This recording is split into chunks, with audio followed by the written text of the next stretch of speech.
Now, if you go knocking on anybody's door, okay, especially the universe's door, someone gonna answer, or rather something.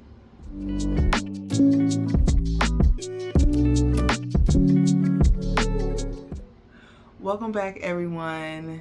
It is time for my May book reviews, and I think that May was so far the best reading month of this year, not in terms of the number of books, but just me really enjoying what I read.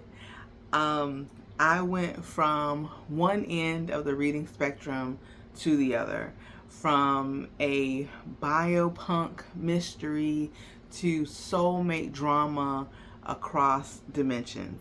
If you're into sci-fi, fantasy, historical fiction, or just want to hear me rant lovingly about what I read, then you are in the right place. A Drop of Corruption is the second book in the Shadow of Leviathan series. I love this book just as much, if not more, than the first one. It's an intense, smart sci-fi fantasy and mystery with complex characters and amazing world building. I know that was a lot, but there's more. Let's get into it. Once again, book 2 follows Denios Cole, the assistant investigator to Anna Delobra. This Holmes and Watson duo travels around the great and holy empire of Canaan, solving odd and high-profile cases. Anna and Dan's next case takes them to the very edge of this empire where an impossible crime has occurred. A treasury officer has disappeared into thin air. This was one of those locked room type mysteries. He was abducted while all of the windows and doors were locked. The entrances and exits to this building were under constant watch.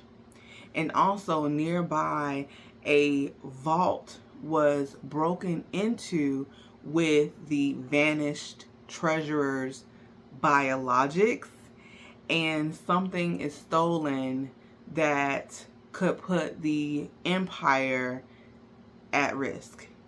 Now that you know a little bit about the mystery, the plot, I want to focus in on the characters. The mystery is all great. It's amazing. The world building is amazing. But the heart of this series for me is definitely the characters. Each of the main characters, along with many of the officers of the empire, undergo what they call augmentations. These augmentations are functional, often grueling, but these augmentations also allow them to meet the demands of the empire. Denios's, aka Den, his augmentation as an engraver is interesting and also very tragic. He has a perfect memory, but it comes at a cost of having a shortened lifespan. He didn't become an investigator out of passion for justice or a sense of civic duty, but out of necessity. There is this constant, quiet pressure on him, but he never breaks down while on duty. Despite all of this, you see his growth as an investigator in book 2. He's still a decent, direct, no BS kind of character who's developed more confidence in his investigative abilities. And his dynamic with Anna is absolutely one of the best parts of this book. Now, Miss Anna, she remains a mystery, and that is part of her charm. She's described as an older woman, pale, with stark white hair and very striking yellow eyes. She is most notably known to work blindfolded. And it's not because she's blind, but because she says it filters out unnecessary information. And don't let the blindfold fool you, okay? She reads a room, a situation, a person down, okay? She often does this to Dan, often leaving him feeling very exposed. Personality wise, she is a whirlwind. Tasmanian devil! Here, Taz boy! Come get your nice little juicy duck dinner! Come, Taz! That's the boy, Tazzy. Come and hear the pretty music.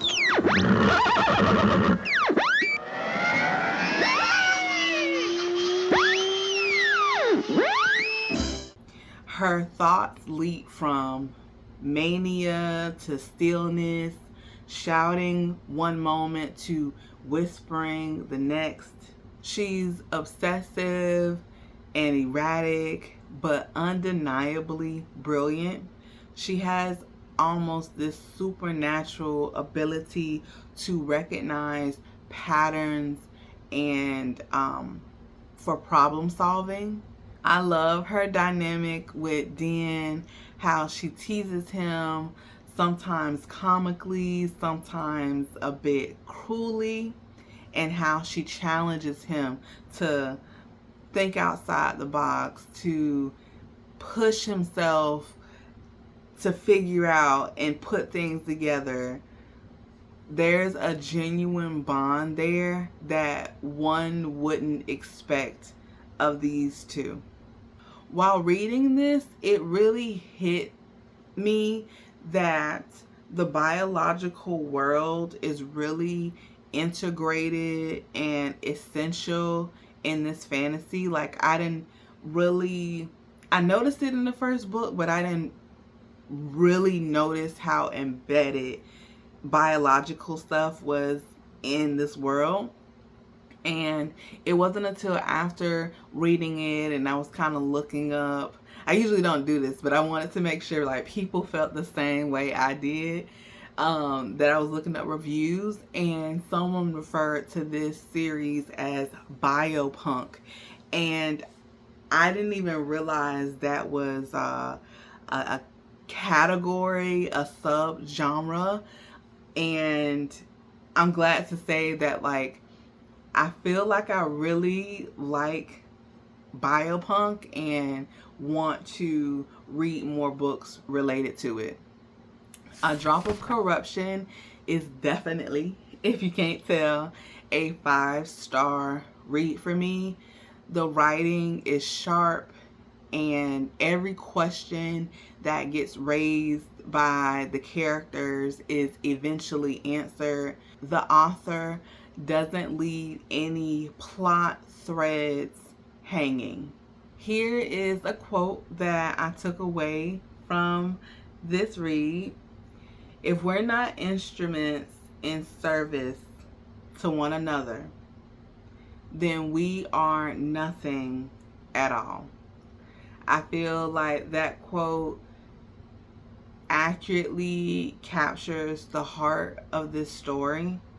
It's about people doing difficult work for the sake of others, even when it costs them everything. Okay, let's move on, because I could talk about A Drop of Corruption for the next 20 minutes. Next, I read Vicious Bonds by Shanora Williams.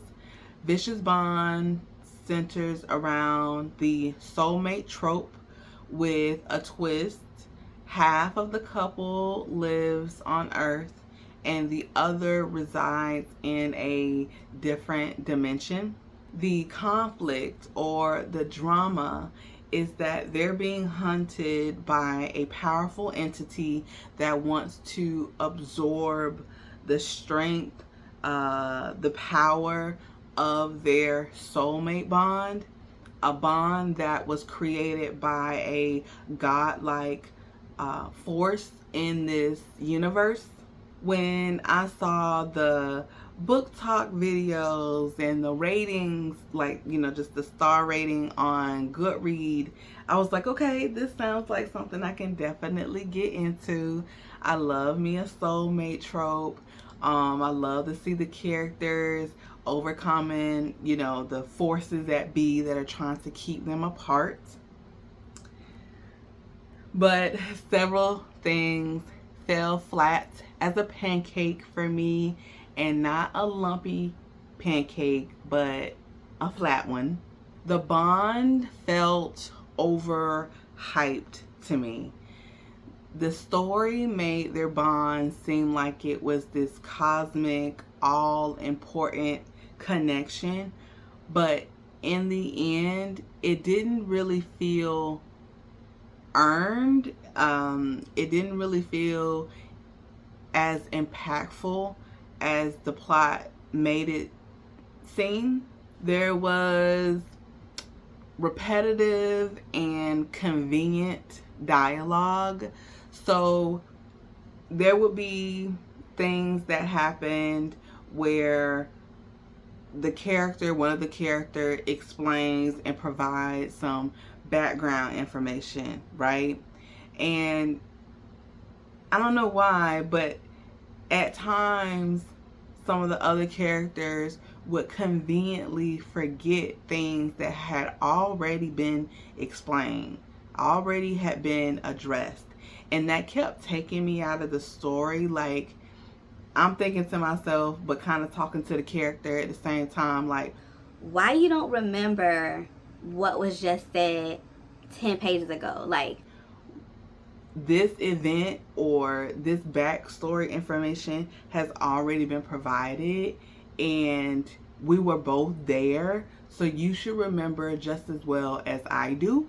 And lastly, the pacing kind of dragged. There were a lot of pit stops that the characters would make in different areas of this other dimension, and it just felt like a lot of filler content for me. I ended up giving this read a 2.5.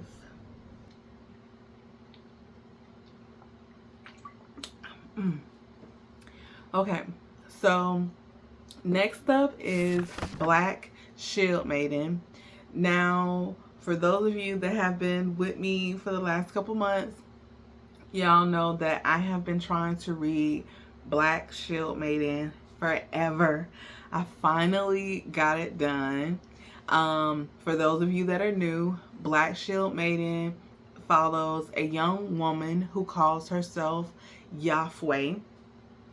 After a traumatic and sudden separation from her home in Ghana, she is unknowingly brought into the world of the Vikings as a thrall or a servant. She is taken from everything that she knows, and her story is one about identity, survival, displacement, and unexpected strength. This book was co-authored by Jess Hindle and Willow Smith. I thought they did a really great job in bringing the Viking world to life on page. From the brutal cold of the seasons to the spiritual beliefs in the various African and Viking gods, to the violence that permeated the daily life of the Vikings. And as a warning, Like, there is violence. Like, they don't hold back. They don't sugarcoat. None of that.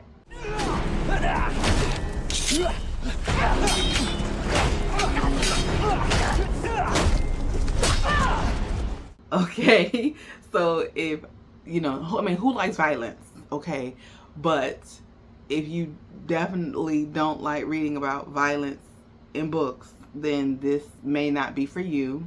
Something I really appreciated was the use of multiple POVs. That wasn't something I was expecting. I really thought it would be from the POV of Yahweh. There is mention of a Viking princess, but I thought it was going to be more so of Yahweh, you know, her POV of the Viking princess.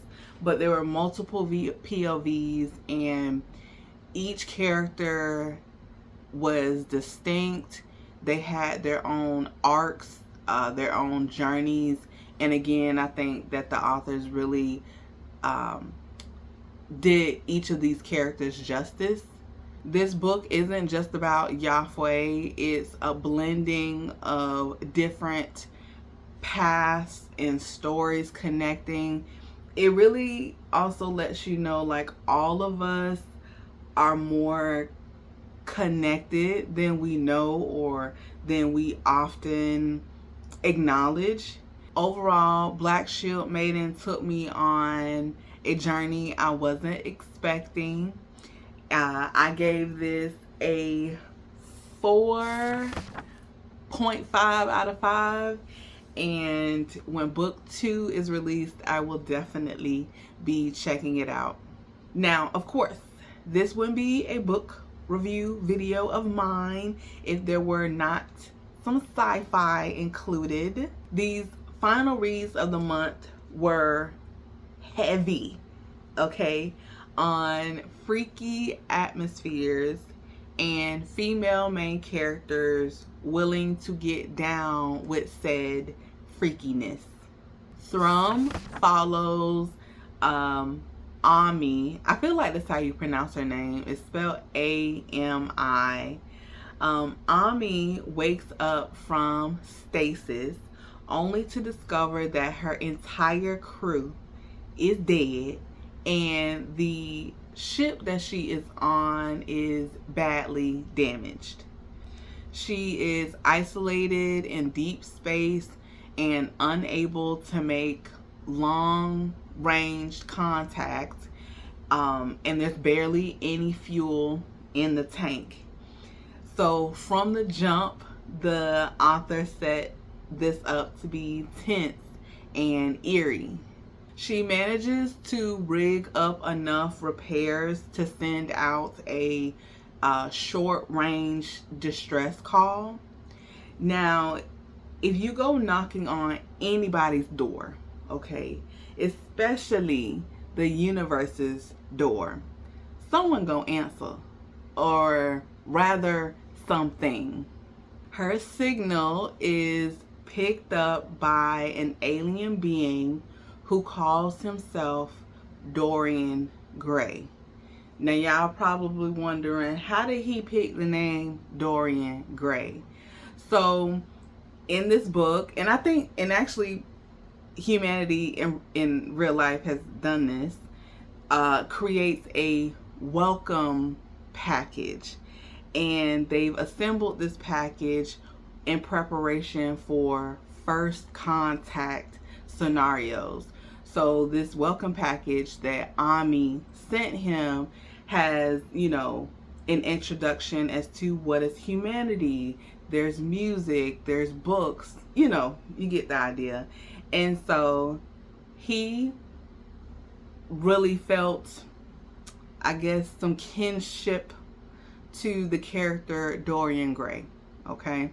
From the moment that they meet, as a reader, you're left wondering often, is he friend or is he foe? What's real and what isn't? This novella's atmosphere brings intimate and eerie to the forefront and often leaves you with what the helly is going on. This was also categorized as a romance, and I will say I don't feel like the intimacy element was romantic, but that didn't, and I love me some romance, right? But I didn't really feel this was romance, but it didn't take away from what I really enjoyed reading this, which was the sci-fi plot. Also, I really like the writing style of this author. It's not something I usually see in sci-fi, but Miss Meg has almost this flowery, y'all know what I'm trying to say, flowery and poetic tone that you'd expect in like a Victorian Gothic novel. Again, it's unusual, I feel like, in this genre, at least for me, but it was really effective with the horror elements and the isolation of deep space. Would I recommend this? Yes, but with a warning. You're definitely going to be left with questions. The ending doesn't provide a satisfying conclusion, and that might frustrate some readers, but that's honestly what you sign up for when you read books like these. I gave this a 3.75 along with the next one, which is also by Miss Meg Smitherman, and it is called Swallowed. This story centers around a crew on a mission to explore a new planet, and they actually just refer to this planet as the planet. Wow! Of course, as in many sci-fi dystopian books about Earth, Earth is on its last legs. Resources are depleted, time is running out, and humanity has been desperately seeking another planet to ruin. I know I shouldn't have said that, and I hope we gonna do better on the next planet we get to, if we get to another one. But in this book, they have found a planet that seems like a viable option. The air is breathable, the water is drinkable, there are no visible predators, and the planet is teeming with vibrant and lush flora. You can kind of tell where this is going. There are definitely some red flags early on, but the journey of these characters still had its surprises. The author has a wild, frisky imagination and really leans into it. We slowly learn that the planet is not only alive, but it's sentient. It interacts with the crew in subtle ways at first, but then things get creepy and a bit freaky. What's that saying? The grass is not always greener on the other side. This book definitely makes that statement true. This author is definitely one I'm going to check out more work from.